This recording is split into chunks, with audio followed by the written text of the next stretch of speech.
ఈరోజు తొట్లవల్లూరు మండల్లో ప్రభుత్వం కొత్తగా ప్రవేశపెట్టిన ఫర్టిలైజర్ ఫ్రేమ్వర్క్ యాప్ ఎలా పనిచేస్తుంది అనేది పర్యవేక్షించడం జరిగింది. ఈ సంవత్సరం నుంచి అన్ని ఎరువులు కూడాను ఫర్టిలైజర్ ఫ్రేమ్వర్క్ యాప్ ద్వారానే సరఫరా చేయాలి అనేది కేంద్ర ప్రభుత్వం నిర్దేశం. దాంట్లో మన కృష్ణా జిల్లాని రాష్ట్రంలో పైలట్గా ఎంచుకోవడం జరిగింది.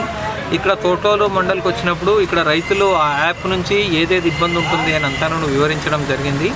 ఆ సమస్యలన్నీ కూడాను సత్వరంగా పరిష్కారం చేసి రైతులందరికీ కూడాను ఇబ్బంది లేనట్టు యూరియా ఇచ్చడానికి అన్ని చర్యలు చేపడతాము. యూరియా గురించి ఏ రైతు కూడా ఆందోళన చెందే అవసరం లేదు.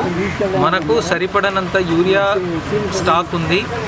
బట్ ఓన్లీ థింగ్ ఏమంటే యాప్ ద్వారానే కొనుక్కోవాలి కనుక, యాప్ ద్వారానే విక్రయించాలి కనుక, ఆ యాప్ కొత్తగా వచ్చింది కనుక యాప్లో ఏదైనా సమస్యలు ఉంటే మనం 1-2 రోజులు దాన్ని పరిష్కరించేదానికి కొంచెం అటు ఇటు అవుతుంది.